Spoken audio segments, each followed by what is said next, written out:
Hello.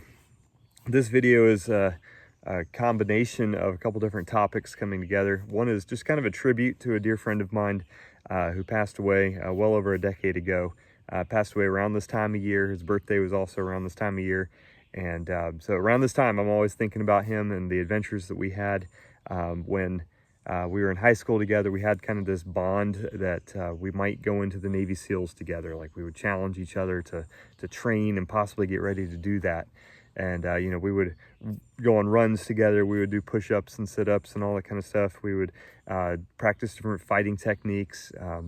We would go spearfishing together and free diving in the local lake. We went on kayaking and canoeing trips. He would go hunting with me, shot a lot of guns together. We did some blacksmithing together, had that in common. In fact, I'll show a result of one of those adventures soon. But, just thinking back, he was a true friend, the real deal. And, it's been a long time since I've been able to really talk about some of these things. And so I just want to kind of make this tribute. I want to keep him anonymous. In fact, I don't want to go too far into even how he died. It was definitely a tragedy. And I know that his family and I and others that knew him well still, grieve to some degree with his loss. But not dwelling on that too much. He was a friend that impacted me for my whole life, and even to the point where I'm at today. You see, I'm sitting here wearing the 3 of 7 Project t-shirt here. I had the opportunity a couple years ago to go and train with Chad Wright, doing the basic course, and it was kind of an answer to that desire that I had in me to continue that training, to continue in honor of my friend. So that definitely has had a big impact on my life. And as I look around the things that I do and how I prepare in life, even heck, these shoes that I'm wearing, these are the Ultima shoes that are supposedly designed for the Navy SEALs because they can be put into swim fins and they can be used, for jumping and swimming and all kinds of stuff. They're kind of aquatic boot shoes, low profile kind of thing. Love these things. In fact, I have the swim fins that they'll fit into. I don't use it that often. But anyways, I just been, so that's one topic, thinking about my friend and the impact he's had on my life. But then also, the idea of finding the perfect gear that's trustworthy, gear you can depend on. When my friend and I were making these plans, one of the knives that I think both of us thought was one of the coolest knives on the market was the SOG Seal 2000. I'll try to put a picture up here. It had won some kind of a competition to be the new Navy SEAL, standard issue knife. It won some competition. And that knife was like in all the knife magazines and in Cabela's and Bass Pro and all that. And it was definitely out of reach financially for both of us. But I will say this, and I'll go ahead and display something. So my friend and I, we were at a flea market one day and had a knife salesman and had this knife right here. And some of you have seen this in maybe another video. This is the SOG Trident. You can see the trident there. So this knife is designed kind of in reflection of the SOG Seal 2000, but definitely a much smaller version, a folding version. Supposedly, this is a utilitarian version that the SEALs evidently supposedly used, according to the marketing. That was the big thing back then, that this knife could be locked closed to make it safer for jumping and swimming and all that kind of stuff, that you could cut cordage without opening the knife. And on the marketing it said, so they don't puncture their rubber boats when they're trying to cut cordage and all that kind of stuff. And I don't know if this knife was ever actually used in training or deployment by any SEAL. I don't know, but that was just kind of the ideology behind this. And at that time, the MSRP on this knife was like $80, and even I didn't have that kind of money to spend. but we found this used for, I think it was like $50, which was still just a little out of touch for me. But my friend stepped in, it was near my birthday, and he said, I want to help you get that knife. And so this was the knife that he helped me to get, and I've carried it not every single day, but probably multiple times a year, multiple times a month perhaps even. It's definitely a part of my EDC rotation. Never had to really use this knife for anything life-threatening or life-altering, but definitely gotten a lot of just daily use, mostly opening packages, you know. I try not to put it through any major hard use. I don't baton with this knife or anything like that. I want to make sure that this blade is quickly spring assisted, that's still functional and usable if I ever really needed to count on it. But you know, this knife definitely reminds me of my friend, and kind of like I'm carrying a part of him with me as I continue through life. But you know, the journey for the ultimate knife has always continued, and so let me go ahead and show two other SOG brand knives that I think also image that SOG Seal 2000. There's of course the SOG Seal Pup, and I contemplated buying one of those many times. In fact, I probably had it in my shopping cart online a couple times. My brother has one, and I've liked it, but overall I'm like, if I'm gonna spend the money to get a SOG Seal Pup, why don't I just save up the extra $100 and get the Seal 2000, right? So that's always been kind of a detractor. But then every now and then you'll find these kinds of knives on sale, different places, made by SOG. This is the SOG Field Knife, nice full tang knife, decent, you know, stainless steel. A decent sheath. It's not the best sheath in the world, not the best retention in the world, but it definitely looks cool. It kind of resembles that SOG Seal knife. In fact, I usually carry this with my fishing gear, especially when I have my dive fins and that kind of stuff. Handy is kind of like if I had to go underwater and cut some rope, or you know, even just fish around in the dark trying to find something underwater, I'd rather have this knife on me to pull out in a hurry if I had to. So it's not an official dive knife, but that's how I kind of have it in my gear right now. So the SOG Field Knife, and then another one that's based off of another SOG design. This is the SOG Field Pup. Now, for some reason, this design, especially when skinning a deer, I love it. In fact, I used to have two of them. I just gave one away recently, but just the way that this handle is shaped and the way you're able to kind of choke up on it and get very precise cuts. You know, it's made of a material, a rubberized material. I've put this through the dishwasher. You know, just a great little knife. And this knife MSRP, both of these were about $40 MSRP. I got them both on sale, I think $25 for that one, and I think I paid $15 for this one on a Cabela's Christmas special. And I've also bought this knife before and given it away as Christmas gift. Great little starting hunting knife. Always try to have an extra backup knife, usually in my hunting kit, so this usually rides with me. Excuse me. You know, but that hunt for the knife, you know, is always ongoing. In fact, my friend and I, you know, he was getting more and more into scuba diving, and so he's like, you know, I'd love to buy a SOG Seal 2000, but just don't have the money for it right now. So I said, well, let's make one.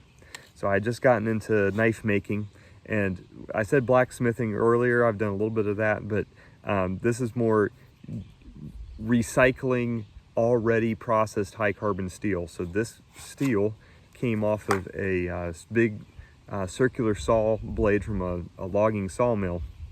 Very thick, very good, high carbon steel. You can see it's got a little bit of a bend to it. There was already kind of a flex in the blade. So, you know, we basically just cut it out, the shape of it with an angle grinder, and then just slowly started grinding it down.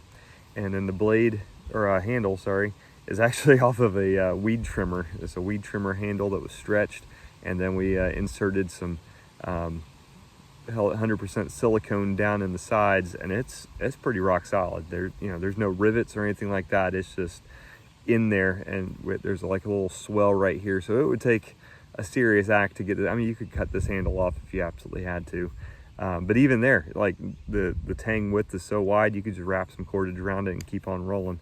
It's a very good, solid knife. Now, when my friend and I, quote unquote, finished this knife, we had a nice little patina on it from some gun bluing, and then he said, you know, I might put some serrations on it. And I said, okay, go for it. So when I inherited this knife from him after he passed, I found out that he had been sitting there probably in his bedroom at night with a rat tail file, just simply making little tiny serrations here.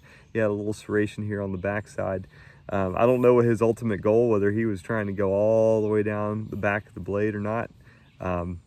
But he got him fairly serviceable, definitely sharp enough to cut, and maybe he just wanted a little bit of a notch enough to cut through some rope. But the sheath we made out of old plastic toolbox trays, and then riveted it together with a rivet gun, and smoothed it down. It's got a drain hole here on the bottom. Very rough, basic sheath, but he had it rigged up to where he could put it on his dive belt, and I don't know if he ever actually dove with it or not, but he said he liked the product and it was going to work for him.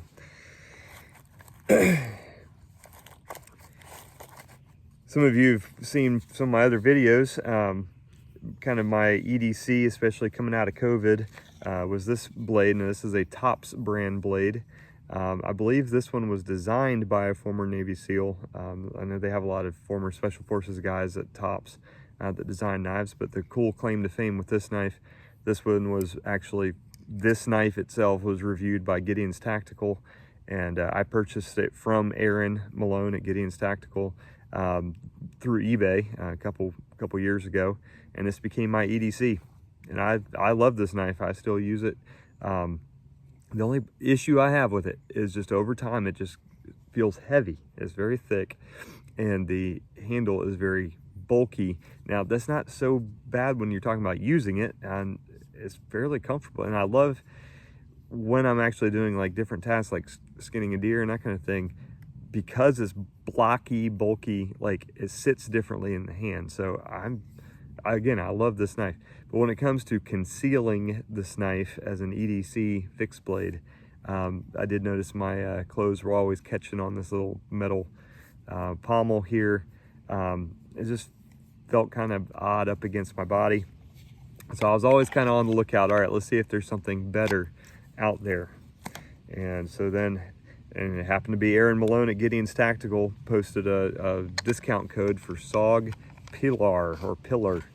So this is back to the SOG knife, and this one again is, I believe, modeled after that SOG Seal 2000. Definitely has a similar blade shape, very similar handle shape, but not design. Now, why I opted to go with this one? First off, it was much more affordable with that discount code. I think this retails for around $180, and with the discount code that Aaron had, it was right after Christmas this last year. I think I got it for right around $99 and free shipping. So I jumped on that deal. And plus it was the blacked out version. I really didn't want the stainless version. Keep a little bit more low profile. And then the other big bonus with this is a USA made knife. That's been, you know, this knife is not. This is a Chinese made as far as I can tell. SOG contract with somebody in China. Same with this, Chinese made. This one, the blade at least, from my research, was done in Taiwan from back in the 90s, so probably a better quality steel. This is a CPM S35VN steel, USA made, so very high quality steel. And as of right now in my collection, this is the highest MSRP knife that I own. And so far, it's been one of the sharpest. I have not done a whole lot of abusive stuff to this knife. I did have to cut through some carpeting recently that had a staple in it, and that staple just scratched. It really didn't nick it, but it scratched the edge just enough that it has a little bit of a shimmer to it. But overall, so this has been my EDC fixed blade for the last couple months. There's a pretty interesting sheath here. Now, I added these clips in an attempt to make this into a concealable sheath that could tuck behind the pants.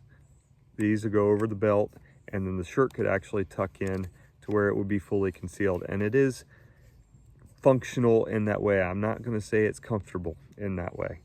And honestly, I wish that the sheath design on this was more akin to this, a little sleeker, more, but with these big rivet holes, it does tend to catch. And so I'm thinking about different ways to modify this to make it a little bit more sleeker. Now that's the bizarre thing. So this sheath is definitely more bulky than this sheath. It's just a side-by-side comparison of these knives. But if you can see, this one is definitely thicker than this one. This is a higher quality steel, so I would trust this just as much as I would trust this. But as far as the size, you know, dimensions, everything else, this one's definitely lighter. I would say it's probably just as strong and just as sharp, if not sharper, than this one. Very similar blade profiles. This one does have a little bit more of a sweep to it. I have not gotten a chance to skin a deer with it yet. I did clean a turkey, and this went very nicely when it came to processing, cutting the meat right out of a turkey. No problems with it.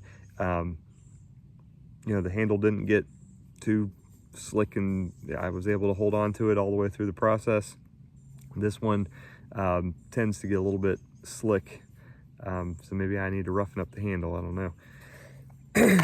So anyways, I would say right now in my collection, this is the real deal. This is the knife. But, you know, just the irony of the fact this is still not the knife it was designed to mimic. You know, the SOG Seal 2000 is still, quote unquote, out there as the knife, you know, at least produced by SOG. So that brings me kind of to another point of this conversation, just the idea of wanting to be the real deal.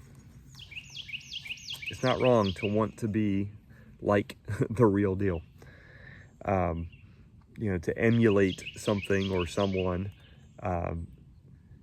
you know, and seek to image after that. But you must keep in mind that you are but an image. You are not the real deal unless you are the real deal. Does that make sense? From a spiritual perspective, right? We definitely need to keep in mind that we as Christian people are literally, in that name, little Christ is what Christian means. And so we're to image and reflect Christ in what we do. But are we Jesus? No, right? Now, we can use the terminology Jesus in us, Jesus through us, or Christ in us, Christ through us. That you know, that's how we're supposed to live our lives. Absolutely, I'm not denying that. But there is a very distinct crossing when we start thinking of ourselves as holy or perfect, or we have arrived, and that we are Jesus. And you know, that is the sin that ultimately got, you know, Lucifer kicked out of heaven, right? He wanted to be like God, but to the point that he sinned. Like, he wanted to be God or be above God. You know, and that temptation, I just want to say, is in all of our hearts, all the time. You know, you know, going back to the whole Navy SEAL thing, right? All the way going back to my high school years, you know, want to be a SEAL. Did I ever go and actually train to be a SEAL? No, I did not. So I am not a SEAL. And I have great honor and respect for those who have gone and not just gone to the training, but actually completed the training, and then beyond that, actually lived out what it means to be a U.S. Navy SEAL. You know, my hat is off to them, and I have the utmost respect for them. And I'm not trying to, quote unquote, be a poser, right? And even think that I am anywhere near the same caliber or level that they are in any way. However, in acknowledging like the things that they do and the way that they prepare for their missions and the gear that they choose, like, why wouldn't I want aquatic amphibious shoes, right? Why wouldn't I want some of the best quality knives and gear, you know, and kit setup and, you know, all that kind of stuff? Why wouldn't I want to go and learn from some of the best at what they do, you know, so that I can be prepared for my life, you know? Why wouldn't I want to do those things? So, you know, there is that balance of humbleness, of recognizing, no, I'm not nearly at that same degree or caliber. I can never wear the trident. That is not what I'm trying to do. I respect those who wear the trident and want to learn from them and apply the things that I learned from them to my life. That's, I think, as simple as I can put it. You know, and then bring that back into the spiritual connotation. You know, we've got to be very careful guarding our hearts.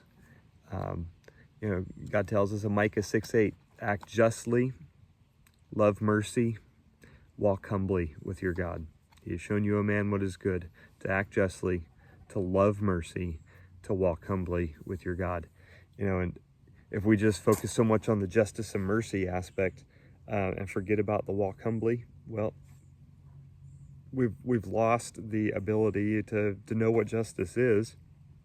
Justice isn't up to you or me. We've also lost the true ability to appreciate and know God's mercy because we're not being humble. Like, if we're not walking humbly with God through our lives, then how can we know God's justice and know and understand and appreciate and give to others God's mercy? So, don't know who needed to hear that. I feel like I needed to say some of that. You know, and going back to my friend, you know, some of the things that his friendship have taught me continue to live on even to this day. And, you know, in some ways I want to emulate him and the kindness and the love and compassion that he showed to others, including me. And I hope that you consider that as well.